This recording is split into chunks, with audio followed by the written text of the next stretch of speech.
Bonjour, aujourd'hui je vais vous parler de ce virus qui mène à la mort. Nous sommes dans une période particulière et je disais dans ma précédente vidéo un temps où nous allons devoir nous positionner pour notre Dieu. Aujourd'hui, je veux m'arrêter sur un point qui est important. C'est ce virus qui sévit dans le monde, mais également dans l'Église. Ce virus s'appelle le péché. Nous prenons des précautions pour essayer de nous protéger du Covid, et c'est bien. Mais que faisons-nous pour nous prémunir du péché qui nous enveloppe si facilement? Aujourd'hui, je ne parle pas particulièrement aux personnes qui sont dans le monde, non.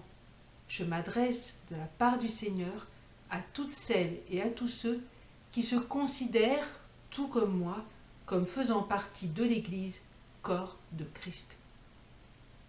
Nous avons hiérarchisé le péché, petit, grand péché. Pourtant, le péché est le péché, et quel qu'il soit, il mène à la mort. Nous nous cachons derrière le fait que d'autres ont fait ou font pire que nous, mais nous savons pourtant que chacun devra rendre un compte à Dieu pour lui-même.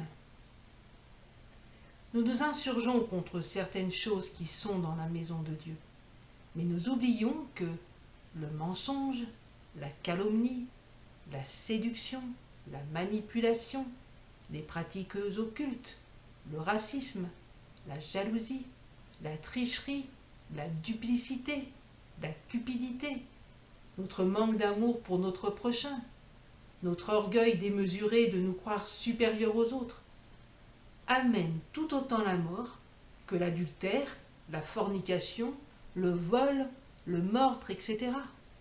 Même nos querelles stupides autour de la doctrine sont péchés.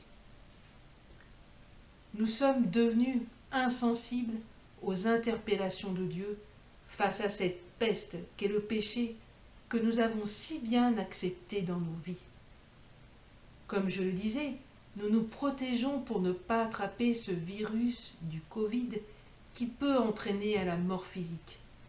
Mais nous ne sommes pas conscients que cette peste du péché nous entraîne à la mort spirituelle, celle de toute une éternité.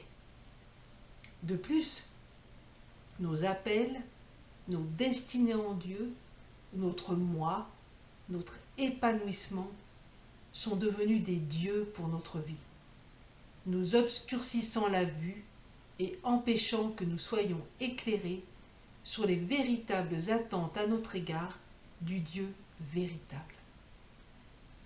Aujourd'hui, n'endurcissons pas nos cœurs.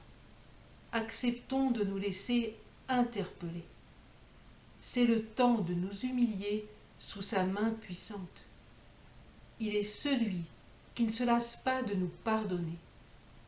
Revenons à lui d'un cœur sincère, et tout comme David, que nous disions à Dieu, délivre-moi de toutes mes transgressions. Vois ma misère et ma peine, et pardonne tous mes péchés. Nous sommes cette église de Laodicée, pauvre, misérable, aveugle et nue. Mais pourtant, nous nous croyons riches. Nous pensons que nous n'avons besoin de rien. Et quand nous sommes conscients d'un besoin de repentance, c'est très souvent en pensant aux voisins. Combien nous nous trompons nous-mêmes. C'est le temps pour nous, enfants de Dieu, de prendre des positions quant à ce virus qui sévit dans l'Église et plus particulièrement dans nos vies. C'est le temps de nous humilier sous la main puissante de Dieu, de reconnaître nos transgressions, de lui demander de nous purifier, de nous laver, d'effacer toutes nos iniquités. Dieu ne dédaigne pas un cœur brisé et contrit. La parole nous dit, il était blessé pour nos péchés, brisé pour nos iniquités. Le châtiment qui nous donne la paix est tombé sur lui. Venez, prosternons-nous et humilions-nous, fléchissons le genou devant l'Éternel, notre Créateur. Aujourd'hui, c'est encore le temps pour chacun d'entre nous. Demain, il sera peut-être trop tard.